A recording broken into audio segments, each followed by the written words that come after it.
Movimientos sociales, nueva razón de Estado y la estigmatización de la protesta social en Colombia. El autor abre la obra argumentando que el Estado ya no es un ente que actúa en función de ejercer y preservar su poder. Por el contrario, es un reflejo de las dinámicas de poder observables en una sociedad. Pasa entonces de ser un ente autónomo a ser un espacio dinámico donde se observan interacciones y experimentos políticos. El Estado neoliberal establece condiciones y límites que los colectivos deben navegar. Esto da lugar a un choque, el derecho a la protesta contra las herramientas que lo criminalizan. Para el caso de Colombia se percibe grupos organizados, descritos como nuevos movimientos sociales NMS, que emergen tras la Constitución del 91, en un ambiente contemporáneo definido por factores que serán descritos a continuación. ¿Qué son los nuevos movimientos sociales?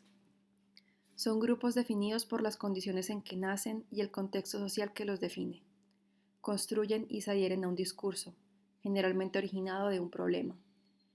Tienen una motivación sociopolítica para existir que guía sus acciones. Comparten un elemento identitario. Su identidad colectiva facilita la acción colectiva. El grupo percibe que enfrentan injusticia sistemática debido a su identidad. Su principal objetivo es efectuar un cambio sociocultural mediante la organización colectiva. Esta capacidad de generar cambios en un sistema es un elemento diferenciador que lo separa de otros fenómenos sociales. El neoliberalismo y la instrumentalización de la libertad. El neoliberalismo argumenta su superioridad como modelo socioeconómico desde su desempeño económico, basado en el crecimiento y el consumo al infinito. Busca integrar a los individuos de una sociedad a un sistema que espera que sus miembros sean, ante todo, productivos, al tiempo que dice respetar su libre albedrío. Pero, ¿qué tan libre se puede ser en un sistema que se apalanca de la desigualdad? Esta pugna es llamada instrumentalización de la libertad. El autor argumenta que cuando el Estado da garantías a las industrias para que ocurran fenómenos que perpetúan la desigualdad, ya sea a nivel de país como a nivel de clases sociales, pues estos pueden dar lugar a acciones costo-efectivas. Nos enfrentamos a un sistema que prefiere protegerse a sí mismo en lugar de proteger a sus individuos.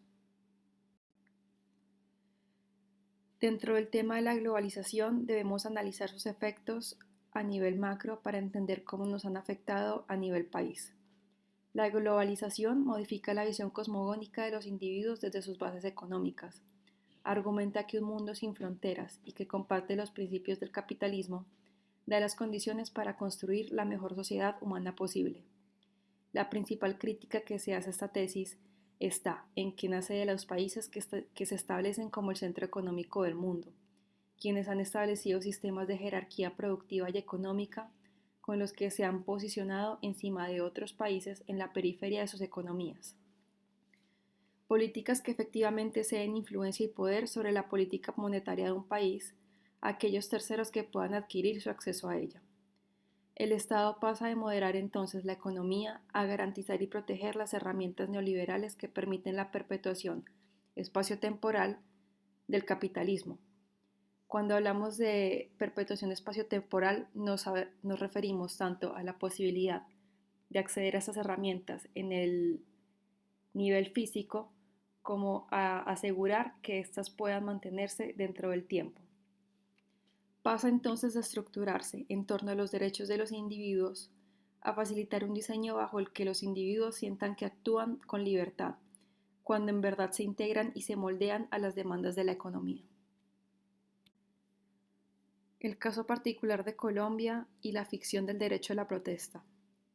Empezando desde el inicio, debemos establecer que la protesta se declara como derecho constitucional en la Constitución Política del 91.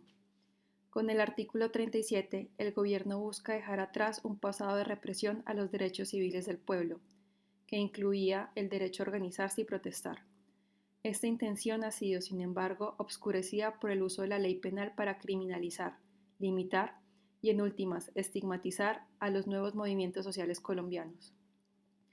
A esta lucha estatal debemos agregar el efecto de los grupos paramilitares, siendo que estos actúan en concordancia con las actitudes de ciertos individuos dentro del gobierno, Se les atribuye eventos de supresión y amedrentamiento de poblaciones que han criticado la desigualdad estructural de la sociedad o que incluso han propuesto modelos alternativos. A esto también debemos agregar el efecto de la política antiinsurgente. Cada gobierno tiende a manejar el problema de los grupos insurgentes mediante una de dos vías, ya sea la supresión por medios militares o el diálogo y la negociación. La postura que el gobierno de turno adopte con estos grupos en un determinado momento tiende a extrapolarse al manejo que se dará a la protesta. El autor cita a Oprimni, quien ofrece 3 razones por las que el gobierno tiende a ver con sospecha la protesta. En primera, los grupos guerrilleros e insurgentes son estructuras político-militares interesadas en tener presencia en los movimientos sociales. En segundo lugar, la sospecha de la participación de estos grupos estigmatiza a los activistas sociales como militantes, colaboradores o simpatizantes de la guerrilla. Eventualmente, en tercer lugar, a partir de los beneficios judiciales por información, se proporciona información falsa sobre la cual se construyen montajes judiciales contra activistas sociales. Entonces, si este es nuestro ambiente político, ¿en verdad podemos hablar de un derecho a la protesta? Palabras finales.